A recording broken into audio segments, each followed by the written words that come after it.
Rawr, rawr, rawr.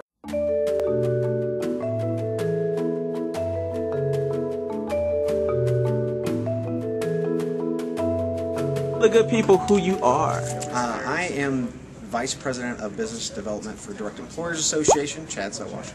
And I'm a veteran myself, actually just retired just a little over a year ago from the U.S. Army Reserves. I did some active time and did some reserve time too, so both sides of the ball. Thank you for your service, sir. Thank you, sir. Thank you. So if I were to ask you, why should I hire a veteran? What are some good answers you could give me? Well, first and foremost, they deserve it. I mean, they're the ones who are guarding our freedom day by day.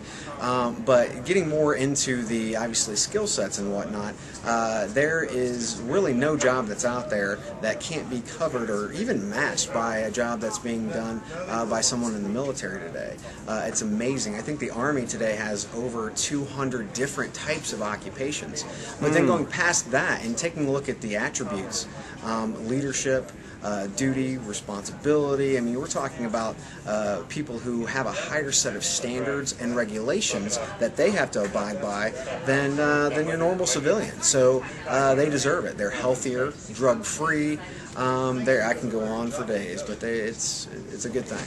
Sure, and as far as how would a company go about finding veterans? Do they just put a job ad out there? Is there anything they could do to specifically target that audience? Definitely could. What they want to do is, and I think there's some shortcuts that you can get involved in.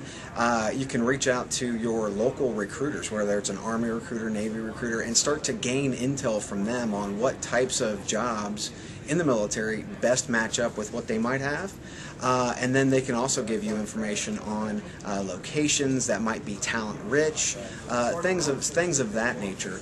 There are many things that you need to do if you're going to create a military hiring or recruiting type of a resource for your organization, but that's the smartest place to start. Are there any companies you can think of that may be a good example for other companies to sort of emulate? Yeah, no question. Lockheed Martin is best in breed when it comes to military recruiting, period. They've got some of the most diverse types of programs, and they actually have a military recruiting team put in place that works with hiring managers and the actual recruiters themselves. There's also Alaska Airlines. They've received G5 recognition from the OFCCP, which means they're above and beyond what anybody else is doing.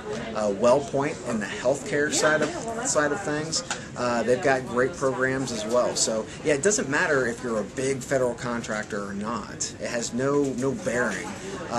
What it has to do with is whether you are committed to hiring people who really deserve those positions. Very cool. Now, for those veterans who may be watching right now, what are some job boards you could direct them to? Well, job boards themselves, if you were in the U.S. Army Reserve, they actually have a specific job site that's powered by Job Central and Direct Employers Association. We also have another web portal at vetcentral.us. But what I would also say, going back to your last question, Jim, is if they are just transitioning out, they've been out, it doesn't matter. Go to your local employment office, your state employment office, and there are people that are there that are focused on giving veterans priority of service and helping them with resume, interview, just many different things. Wow, great information. Thank you, Chad Sowash of Direct Employers, and thank you again for your service. Thank you, sir.